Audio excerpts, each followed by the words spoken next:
کردار کے فقیر ہیں، جن کی وجود کی برکتوں سے اسلام پھیلا ہے، وہ بیویوں کو کما کر کھلاتے بھی رہے، جملوں پر صبر بھی کرتے رہے، ان پر ظلم بھی، یہ اللہ والے ہیں، یہ ہمارا مذہب ہے، یہ اسلام۔ تم ہم کو انصاف سکھانے آئے ہو، دنیا جس دروازے پر کھڑے ہو کر انصاف کی بھیک مانگے، تم جس مذہب کے نمائندوں، جس مذہب کے چاہنے والوں کو تم اس انصاف اور عدل کا ترازو لے کر آئے ہو ان کو قانون دینے کے لیے، اور یہ تو مذہب ہے کہ جن کے امیروں نے حکومت کیا ہے مدینے کی زمین پر رہ کر، تو دریائے دجلہ کے کنارے کا کتا بھی پیاسا کبھی رات میں نہیں بیٹھا ہے۔ ہم سے بات کرنے کے لیے تم کو اپنی تاریخ بدلنا ہوگا، مسلمان سے مسلمان ہو جائے، لیکن افسوس صرف اس بات پر ہے کہ ہم نے اپنے مشائخ، اپنے بزرگوں کی عادت کو چھوڑ دیا، ہم نے بھی کھڑے ہو کے پانی پینے کا اپنا طریقہ بنا دیا، ہم نے بھی کھڑے ہو کر پیشاب کرنے کا اپنا وصول بنا لیا۔ اس لیے جب ہم سے کوئی اسلام کی بات کرتا ہے تو ایک جملہ زبان سے نکلتا ہے، ہم کو دیکھ کر تم اسلام نہ دیکھو، اسلام سچا مذہب ہے، انقلابی پیغام ہے، خدائی آواز ہے، صداقت و محبت کا پیغام دیتا ہے، عدل کا درخت ہے اسلام۔ کہا لیکن تمہارے یہاں بھی تو جھوٹ نظر آتی ہے، تمہارے یہاں بھی شراب شرطے فضیلت مسلمان بھی بنتے ہیں، تم لوگ بھی زنا اور عیاشیوں کے اڈے پر جاتے ہو۔ جب اسلام اتنا سچا مذہب ہے تو نجاست اور گندگی کی جگہ پر کیوں؟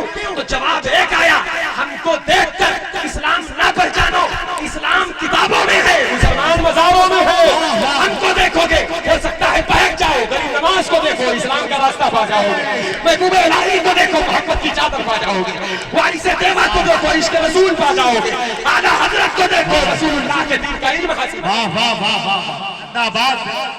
ہم کو اپنے اسلاف کے طریقے پر قائم رہنا ہوگا، ہمارا رویہ، ہمارا کردار بدل جائے جس سے یقین جانو ہم کو کہیں جانے کی ضرورت نہیں، لوگ خود بھاگتے آئیں گے۔ چلتے چلتے ایک روایت آپ دیکھیں، وہ امام محمد کے شاگرد امام شافعی، تو ہارون رشید کو جب جہنمی زبیدہ نے کہا تھا تو ہارون رشید بھی غصے میں آئے، بادشاہ تھے، صوفی ہوتا تب صبر کرتا، تم لوگوں کا مقام ہے، پتھر کھائیں کہے جا اللہ تیرا بھلا، تو ان لوگوں کا مقام۔ تو کہا زبیدہ اگر میں جہنمی ہوں تو جا تیری طلاق ہو۔